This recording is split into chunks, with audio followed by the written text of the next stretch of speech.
नमस्कार, Monday morning आप सभी का स्वागत है पावर ब्रेकफास्ट में। आपके साथ मैं हूं नेहा आनंद। ये सबसे पहले देख लेते हैं कि हफ्ते की शुरुआत विदेशी बाजारों से किस प्रकार के संकेतों के साथ हो रही है। तो शुरुआत थोड़ी ठंडी दिखाई दे रही है क्योंकि एसजीएक्स निफ्टी 18,550 के पास 35-36 अंक नीचे ट्रेड कर रहा है। कुछ ऐसा ही हाल डाउ नैस्डैक फ्यूचर्स में भी है जो कि 25 से 23 अंक नीचे ट्रेड करते हुए दिखाई दिए हैं। बाकी एशियन मार्केट्स में भी थोड़ा सा सुस्ती का ही माहौल है। कमोडिटी बाजार की बात करें तो बीते हफ्ते कच्चे तेल की खासी पिटाई हुई थी और आज हम देख रहे हैं कि बुलियन और मेटल्स में डॉलर इंडेक्स की रिकवरी का प्रेशर है। क्या कुछ हुआ है बीते हफ्ते, बीते सत्र अंतर्राष्ट्रीय बाजारों में इक्विटी और कमोडिटी स्पेस के महत्वपूर्ण ट्रिगर्स कौन से रहे हैं, पूरी डिटेल्स लेकर मेरी सहयोगी नुपुर मेरे साथ जुड़ चुकी हैं। नुपुर, मॉर्निंग, क्या हुआ है बीते हफ्ते से लेकर अब तक? क्या बदला है, कहाँ रखनी है नजर? काफ़ी कुछ बदला और काफ़ी कुछ डेटा पॉइंट वीकेंड के फ्राइडे के दिन आया था। अगर मूव की बात करें तो फ्राइडे को काफ़ी गिरावट दिखी थी। डाउ करीबन 305 पॉइंट अंक के साथ गिरता हुआ नजर आता है। S&P 500 में भी गिरावट है और नैस्डैक भी देखें तो करीबन 80 पॉइंट की गिरावट आपको नजर आएगी। इनफैक्ट पूरे वीक का अगर हम करीबन 1.5 से 2% की गिरावट इन इंडस्ट्रीज में नजर आएगी। डाउ में करीबन 1.5% की गिरावट है पूरे हफ्ते में और नैस्डैक में भी देखें तो करीबन 2% की गिरावट वहाँ पर नजर आई थी। जो डेटा आया वो प्रोडक्शन प्राइस इंडेक्स का जो डेटा आया, होलसेल इन्फ्लेशन का जो डेटा आया वो अनुमान से थोड़ा ऊपर आते दिखा था। नवंबर पीपीआई की बात करें तो 7.4% के आसपास ये आया। जो अनुमान था वो 7.2% के आसपास का था। लेकिन अगर हम अक्टूबर से कंपेयर करेंगे तो वहां से थोड़ा सुधार है। अक्टूबर के महीने में यही डेटा 8.1% के आसपास था। तो पॉजिटिव है कि अक्टूबर से तो कम हुआ है लेकिन अनुमान से थोड़ा सा ज़्यादा आया, इसलिए हमने इतना बड़ा रिएक्शन देखा था फ्राइडे के दिन। अब सारी नज़र फेड की पॉलिसी पे जो 14 तारीख के दिन है वहाँ पर अगर सीपीआई का जो डेटा आने वाला है मंगलवार के दिन, अगर वहाँ पे सुधार होता है, पिछली बार वो 7.7% के आसपास था, पिछले महीने अनुमान है कि 7.3% के आसपास इस बार आ सकता है। अगर 7.3% के आसपास आ सकता है तो बहुत ज़्यादा लाइकली चांसेस है कि फेड की पॉलिसी जो आएगी वहाँ पर 50 बेसिस पॉइंट का हाइक होगा, ना कि 75 का। तो इस डेटा पॉइंट पर नजर रहने वाली। इनफैक्ट अक्रॉस द ग्लोब देखें तो इस बार इस हफ्ते काफ़ी ज़्यादा पॉलिसीज आने वाली। फेड की मीटिंग है 14 को जहाँ पे 50 बेसिस पॉइंट हाइक का अनुमान है। बैंक ऑफ इंग्लैंड देखिए वहाँ 15 तारीख को पॉलिसी आने वाली, वहाँ पर भी अनुमान है कि 50 बेसिस पॉइंट का होगा और आगे चल के कम होने का इंडिकेट हिंट दे सकते हैं यहाँ से भी। और यूरोपियन सेंट्रल बैंक की भी बात करें तो वहाँ पर भी इस बार अनुमान है कि 50 बेसिस पॉइंट का हाइक आ सकता है। साथ ही साथ एक और डेटा पॉइंट आया था फ्राइडे को दिसंबर मंथ का, जहाँ कंज्यूमर कॉन्फिडेंस इंडेक्स इस बार जो अनुमान था 53.3 का उससे बढ़कर 59.1% के आसपास आते दिखा। और इनफैक्ट ये बेटर है क्योंकि 58 से 60 का रेंज होना चाहिए और इसी रेंज में आते दिखा, तो ये एक पॉजिटिव पॉइंट था। इसलिए हमने देखा कि डॉलर में रिकवरी थी, डॉलर इंडेक्स में इस बार रिकवरी 105 के आसपास ये आ चुका है। कमोडिटीज़ की बात करें तो क्रूड में काफ़ी ज़्यादा गिरावट थी पिछले हफ्ते, करीबन 12% का डाउनफॉल आप वहाँ पर देखेंगे और 76 के आसपास फिलहाल ये ट्रेड करा। तो हमारे लिए ये एक पॉजिटिव पॉइंट है। इसका रीज़न था कि जो ग्लोबल में मंदी है और जो रूसी तेल में प्राइस कैप की जो इम्पैक्ट हमने देखा था, तो ये फॉल वहाँ पर आपको दिखा था।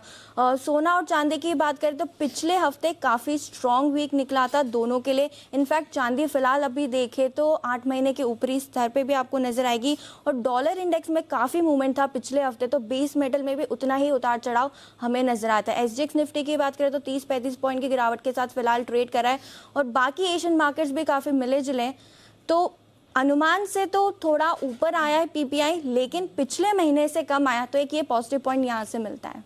ओके, चलिए, तो ये पूरी डिटेल्स हैं जो नुपुर आपके लिए लेकर आई हैं, बताते हुए कि क्या कुछ हुआ है और अब कौन से ट्रिगर्स पर इस पूरे हफ्ते रखनी है नजर। आगे बढ़े उससे पहले देख लेते हैं कि शुक्रवार को संस्थागत निवेशकों की तरफ से प्रदर्शन किस प्रकार का देखने को मिला है। तो घरेलू संस्थागत निवेशकों की तरफ से तो 500 करोड़ से अधिक की खरीदारी देखने को मिली।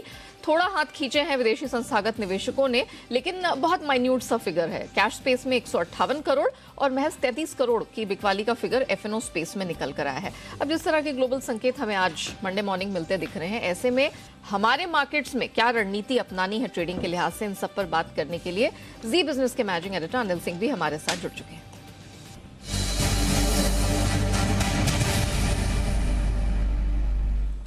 सर मॉर्निंग, आज किस प्रकार से ट्रेड करना है मार्केट में? निफ्टी बैंक निफ्टी के महत्वपूर्ण लेवल्स कौन से होंगे?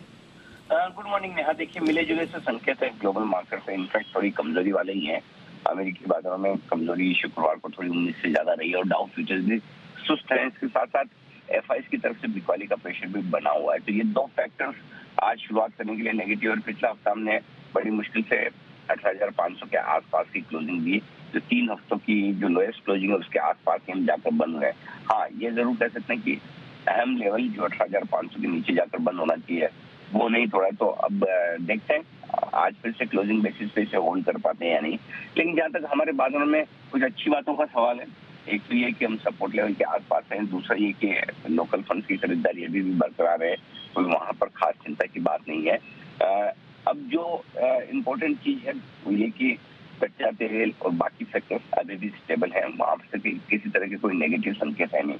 इन सबके बीच में जो अब आज के लिए निफ्टी पर सपोर्ट का काम करेगा वो है 18,350 से 18,400 की रेंज। ये रेंज है आपके लिए इमीडिएटली सपोर्ट के तौर पर। और ऊपरी स्तर पर 18,600, 18,650 ये वो रेंज है जहाँ पर प्रॉफिट बुकिंग आने की पूरी संभावना है। बाकी रहा सवाल बैंक निफ्टी का, तो निफ्टी के मुकाबले में काफी बेहतर, काफी मजबूत है। शुक्रवार को हमने जहाँ क्लोजिंग देखी है बैंक निफ्टी में वो लाइफ टाइम हाई है, इंट्राडे में बनाया है, क्लोजिंग बेसिस पे बनाया है। तो निफ्टी कमजोरी के संकेत दे रहा है, बैंक निफ्टी मजबूती के संकेत दे रहा है। ये एकदम आपके लिए साफ है। बैंक निफ्टी के लिए सपोर्ट 43,300 से 43,375 है और इस रेंज में आए तो डेफिनेटली एक खरीदारी का मौका बनेगा। और ऊपरी स्तर पर 43,850 से 43,950 वो रेंज जहाँ पर आपको प्रॉफिट बुकिंग बैंक निफ्टी में आती हुई दिखेगी। तो ये सारे के सारे लेवल है जिन पर आपको नजर रखना चाहिए। अगर बहुत ज्यादा गैप से खुले नीचे तो वहां पर आपको जो रेंज दी है उसमें खरीदारी का मौका बनेगा। और अगर कम गैप से खुले तो इंतजार करें, फिर देखें सपोर्ट लेवल के आसपास आने पर खरीदारी करें।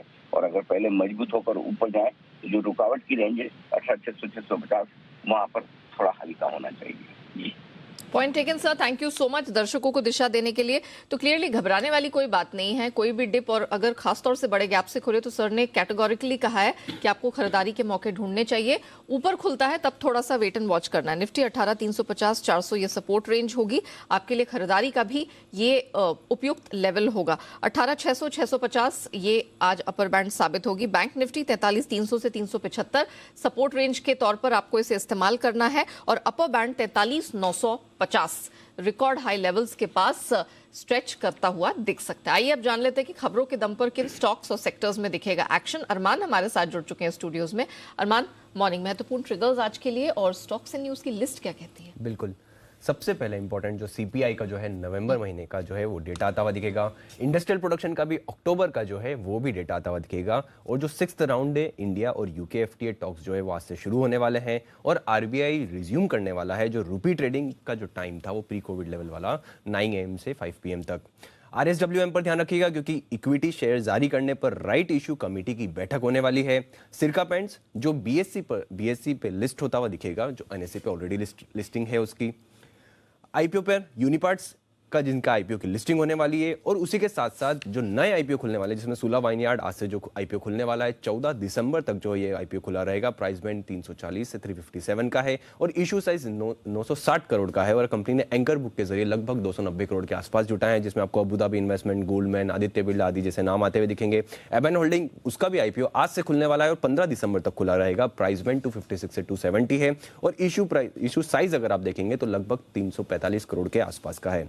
आईटीसी पर ध्यान रखना होगा क्योंकि सरकार जल्द जो खुली सिगरेट है उसकी बिक्री पे लगा सकती है बैन। उसी के साथ साथ ट्राइडेंट का नवंबर प्रोडक्शन का डेटा आता हुआ दिखा है जिसमें बात लेने लगभग 4,533 मैट्रिक टन आता हुआ दिखा है। वहीं पेपर का अगर पेपर और केमिकल डिवीजन की बात करेंगे तो पेपर में 12,060 मैट्रिक टन के आसपास जो है प्रोडक्शन का डेटा आया है। ज़ायडस लाइफ साइंस जहां पे यूएस एफडीए ने 2 जो इनके कैप्सूल है उसको मार्केट करने के लिए अंतिम मंजूरी मिली है और इन कैप्सूल्स का जो प्रोडक्शन है वो अहमदाबाद के फॉर्मुलेशन मैन्युफैक्चरिंग फैसिलिटी में उनका उपयोग वहां पर उसका प्रोडक्शन किया जाएगा।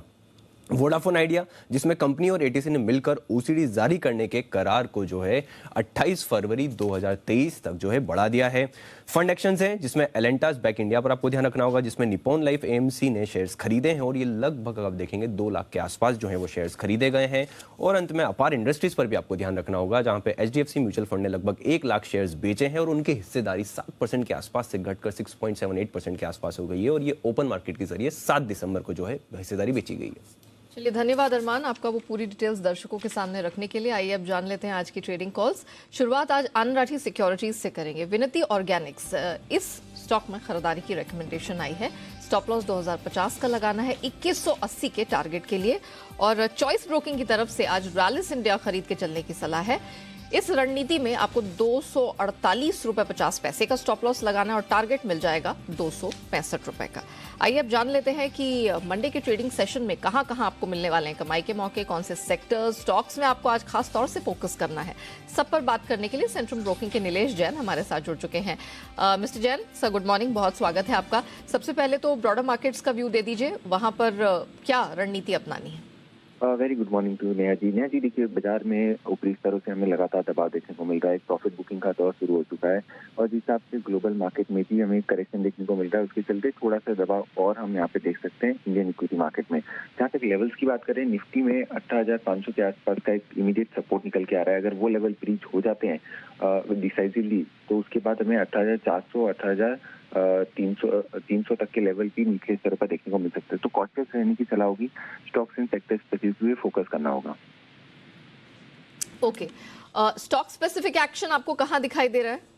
बिल्कुल, एक खरीदारी और एक बिकवाली का ट्रेड होगा। सबसे पहले बिकवाली करनी होगी आईटी स्पेस में। आईटी स्पेस थोड़ा सा वीक नजर आ रहा है, यहाँ पे फिर से एक डाउन ट्रेंड रिज्यूम हो चुका है।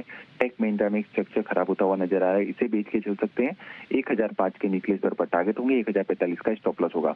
वहीं अगर खरीदारी की बात करें तो एफएमसीजी स्पेस में काफी अच्छी खरीदारी हमें देखने को मिल रही है। मैरी को इस पर्टिकुलर काउंटर में लॉन्ग पोजीशन इनिशिएट करने की सलाह होगी 515 के स्टॉप लॉस से 540 के टारगेट के लिए। ठीक है, तो एक बिकवाली की रिकमेंडेशन जो कि टेक महिंद्रा में आ रही है और खरीदारी करके चलना है। मैरिको में ये है नीलेश जैन की स्पेशल स्ट्रैटेजी खास आपके लिए। शुक्रिया अब नीलेश जी हमारे साथ जुड़ने के लिए और इक्विटी मार्केट पर राय दर्शकों के साथ बांटने के लिए। और अब कमोडिटी बाजार में आज आपको कौन सी रणनीति अपनानी है, सब पर विस्तार से बात करने के लिए मोतीलाल ओसवाल कमोडिटीज के अमित सजेजा हमारे साथ जुड़ चुके हैं। अमित मॉर्निंग, बहुत स्वागत है आपका। अमित, पहले तो बुलियन पे फोकस कर लेते हैं। सोना $1800 के लेवल को ये बिल्कुल छोड़ने का नाम नहीं ले रहा है, क्या साल का अंत इसी लेवल पे दिखेगा और आज क्या रणनीति अपनानी है? जी गुड मॉर्निंग। डेफिनेटली देखिए, डॉलर इंडेक्स में फिलहाल जो एक कमजोरी दिख रही है ओवरऑल पिछले एक हफ्ते से, उसके चलते हर डिप पे बाइंग एमर्ज हो रही है, गोल्ड और सिल्वर दोनों में ही। तो मैं समझता हूँ कि आज भी हल्की सी गिरावट है, उसका फायदा उठाया जा सकता है नई ऊंचाइयां छूने के लिए। तो 54,500 के करीब के पॉसिबिलिटीज दिख रही है एमसीएक्स पर, और एक जो डिप आती है 54,100 से 150 के आसपास, वहाँ पर खरीदारी की जा सकती है सोने में। और चांदी में क्या किया जाए, क्योंकि चांदी का प्रदर्शन हाल फिलहाल में खासतौर से सोने से कहीं बेहतर है। हम ऑलरेडी 2377 बीते हफ्ते वो लेवल छू चुके हैं जो कि 8 महीने का हाइज है। चांदी में अभी भी स्टीम बाकी है, आज क्या करें? जी, आज भी हल्की सी गिरावट दिख रही है, तो एक लोअर ओपनिंग मिल सकती है, लेकिन हमने देखा है कि हर लोअर ओपनिंग के बाद एक नई ऊंचाइयां छूने मिलती हैं चांदी में। तो मैं भी समझता हूँ कि डिप बाइंग अब भी की जा सकती है 67,500 के करीब, और ओवरऑल लगता है कि 68,500 का शॉर्ट टर्म टारगेट लिया जा सकता है। ओके, और चांदी में आप ईयर एंड कहाँ होता देख रहे हैं? देखिए, चांदी में पॉसिबिलिटी है कि $24.5 के आसपास ईयर एंड हो सकता है, यानी करंट लेवल से भी करीबन 3 से 3.5% की और तेजी दिख सकती है। अच्छा, सोने चांदी दोनों में स्ट्रेंथ दिख रही है। कच्चे तेल में क्या होगा? एक दायरे में फंसकर रह गया है एक साल के निचले स्तर पर। इनफैक्ट WTI क्रूड के तो रिटर्न्स अब सालाना आधार पर नेगेटिव चले गए हैं। तो अब कच्चे तेल में घरेलू बाजार में क्या करना है? जी देखिए, सप्लाई फ्रंट पर जो एक पॉसिबिलिटी थी कि शायद रशिया की तरफ से कुछ एक्शन हो या ओपेक की तरफ से कटौती हो, वो कुछ भी हुआ नहीं है पिछले 1 या 2 हफ्तों में। उसके चलते हमने लगातार प्राइस को फिसलते हुए देखा है। तो ऐसा लगता है जो ट्रेंड है वो जारी रहेगा। सेल ऑन राइज की रणनीति अपनानी चाहिए। शॉर्ट टर्म बेसिस 5,650 से 5,700 तक डोमेस्टिक मार्केट से जाने की संभावना दिख रही है ओवरऑल। ओके, और ब्रेंट में क्या और फर्दर करेक्शन दिख रहा है? जी देखिए, पॉसिबिलिटी है कि WTI जो है वो $68 और ब्रेंट जो है करीबन $73 तक फिसल सकता है। ओके, $73 तक की पॉसिबिलिटी है। अच्छा, बेस मेटल्स में क्या करें, क्योंकि हाल फिलहाल में बेस मेटल्स धीरे ही सही लेकिन ऊपर की तरफ जाते दिखे, खासतौर से जिंक और कॉपर ये तो डिसाइसिवली ऊपर ही रहे हैं। कॉपर 6 महीने के हाइस के पास है, जिंक में भी मल्टी मंथ हाइस पर ही ट्रेड हो रहा है। मेटल्स में क्या राय बन रही है आज? जी, मेटल्स में भी फिलहाल बाइंग की संभावना है। जिंक खास करके थोड़ा सा आउट परफॉर्म कर सकता है, कॉपर भी उसके स्तरों पे सस्टेन हो रहा है। मेरा मानना है कि जिंक में करीबन 288 से 290 तक के लेवल देखने मिले, ऐसा संभावना है, और कॉपर लगभग 720 तक के लेवल दिखा सकता है। ओके, चलिए, तो मेटल्स में कुछ अच्छे प्रदर्शन की संभावनाएं हैं, कॉपर जिंक पे खासतौर से करिएगा focus. Amit, thank you so much हमारे साथ जुड़ने के लिए, बताने के लिए कि नॉन एग्री स्पेस में कहां कहां कमाई के मौके। आइए अब बात करते हैं एफआईआर यानी एफआई इन्वेस्टमेंट रिपोर्ट्स की, और जान लेते हैं कि इन शेयरों पर फॉरेन ब्रोकरेजेस ने दर्ज की है एफआईआर। शुरुआत मॉर्गन स्टैनली के साथ करेंगे, जो एबी कैपिटल पर उन्होंने अपना स्टैंड से डाउनग्रेड कर दिया है। पहले ओवरवेट था, अब इक्वल वेट कर दिया है, टारगेट 160 का है। सीमेंस पर नोमुरा का न्यूट्रल स्टैंड है, टारगेट है 3008 का। वहीं जेएसडब्ल्यू स्टील पर इन्होंने अपना स्टैंड रिड्यूस किया है, टारगेट 570 का दिया है। एबीबी इंडिया, इस पर नोमुरा का न्यूट्रल स्टैंड है, टारगेट है 3121 का। वहीं हनीवेल ऑटोमेशन, यहां पर खरीद की सलाह है, टारगेट भी बढ़ा दिया 50,642 है नया टारगेट। और अंत में केएनआर कंस्ट्रक्शंस, यहां पर न्यूट्रल स्टैंड है, टारगेट है 256 का। चलिए, इसी के साथ पावर ब्रेकफास्ट को हम यही रैप अप करते हैं, लेकिन आप बने रहिएगा जी बिजनेस के साथ। ब्रेक के बाद लेकर आएंगे ट्रेडर्स डायरी, जहां आपको मिलेंगे आज के लिए 20 दमदार ट्रेडिंग आइडियाज।